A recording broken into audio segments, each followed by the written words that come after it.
Welcome or welcome back to my channel. January is over and it's time for a reading wrap up, and spoiler, I read quite a few books. In total I read 11 books, but here's the twist. If you just count the hardcover, paperbacks, whatever, it's gonna be 9. But I spent Audible credits, so I'm gonna count this as separate books. And I'm talking about Fourth Wing and Iron Flame. I reread these books so I can dive fully into Onyx Storm and understand all the small details. I listened to the dramatized versions of these books. So Fourth Wing was split into 2 books, so that's why I'm counting this as 2. And Iron Flame was split into 2 books as well. So I'm counting these 2 as 4 because it cost me 4 Audible credits. But I love them. I've loved Fourth Wing the first time I read it. It was a 5-star binge read, and this book lives rent-free in my head. And who knew that hearing dragons breathe and them fighting and everything in the background could make the experience so much better, because let me tell you, it did. I'm already a huge fan of audiobooks, but the dramatized version, chef's kiss. Love that. So these were the first 2 books that I read. I had quite a few rereads this month because I also reread The Cruel Prince. I read that years ago, maybe like 2021, and I thought it was okay, and now I read it again because I had the whole series on my shelf and I just wanted to dive right in and actually like get it off of my TBR. So I reread this, and spoiler, I loved it. This book was amazing. I enjoyed every second of it, and yeah, I adore Jude, and I definitely have a weakness for Cardan. But after finishing Cruel Prince, I also finished Wicked King. And that book was even better than the first. While The Cruel Prince falls more into the whole world and just exploring it, Wicked King has a lot more plot from what I would say. And I listened to this as an audiobook and I just could not stop listening. I had it on repeat and I'm already over halfway through The Queen of Nothing. So I will be finishing this month. But if you're struggling same as me, I would definitely recommend the audiobooks because I definitely struggled a little bit with The Cruel Prince. It was good, but it's not as romantic as I thought it would be. So this is really more fantasy than romantasy, but it was so good as soon as the world building was over. So after I made it through the first, I don't know, 100 pages, it definitely got better.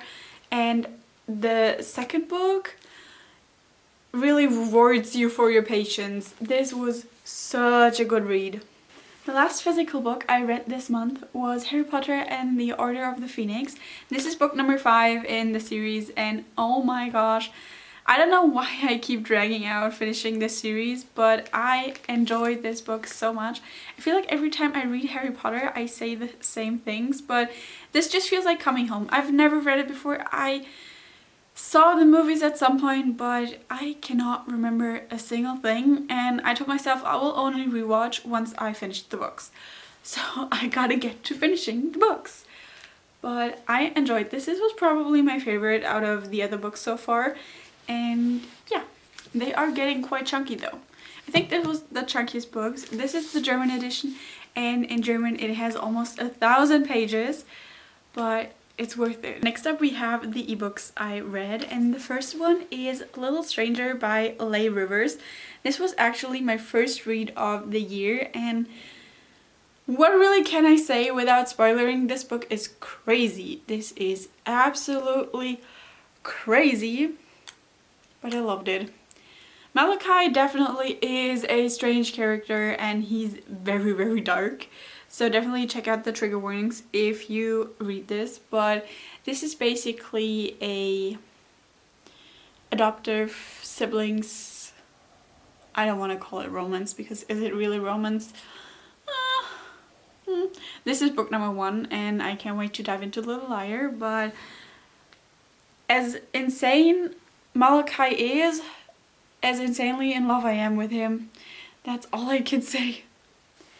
Next up we have Hideaway by Penelope Douglas. This is book number 2 in the Devil's Night series, and honestly this is such a good read. I had my issues with Corrupt, the first book in the Devil's Night series.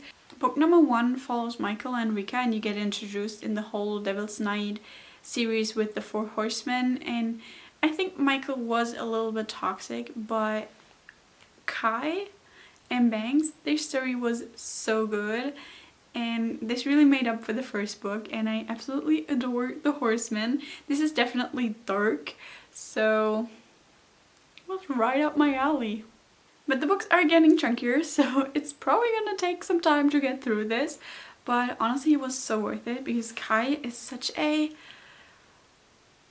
deep character in a way, and also Banks, I adored her. She was so fun, she was so cool, and I really loved like getting to know her and getting to know her backstory like step by step.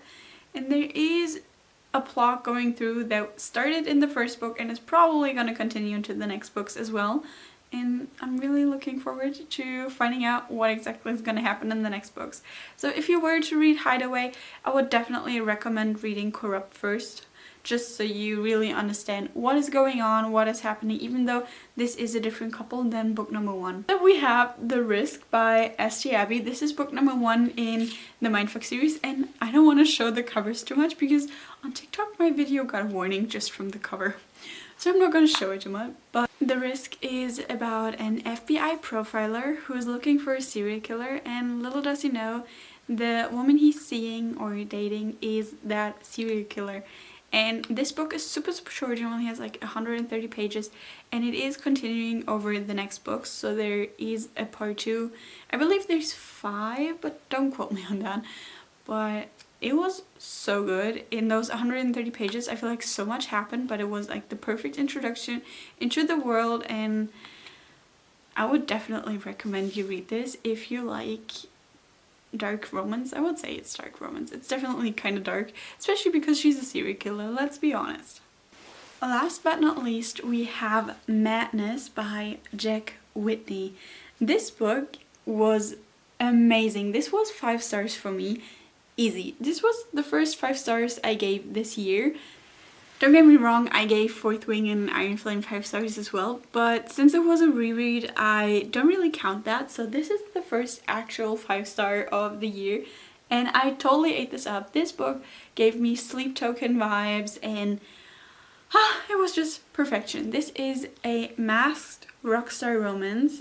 So Madness follows Andy and Maddox, and Maddox is the bassist of the band Young Decay, and Andy's the sister of the lead singer, and she joins the band to be their photographer for a little while, and it was just amazing. It was so good. It was definitely a little bit dark. It had some dark sides to the romance, and the fact that Matt is wearing a mask while on stage, so his identity is secret. And also Sleep Token being in the playlist just gave me immense Sleep Token vibes, and I was so here for it. As you can tell, that is one of my favorite bands. But yeah, so this is definitely 5 stars for me, and I enjoyed reading it so much. That was a quick wrap up of all the books I read, and I have not had a bad book this month at all, so I'm really happy. And I did have exams, so I didn't read as much as I want to, but I did fill in most of the times with my audiobooks, which is why I finished 4 audiobooks. So Fourth Wing and The Cruel Prince and Wicked King were all audiobooks, which kind of shows that I did spend just so much time listening to an audiobook anytime I was driving or cooking or anything. I always play an audiobook, so I got through a bunch, but really all of the books were amazing, and I would recommend all of them to you. Let me know what your favorite book was in January, and I will see you soon.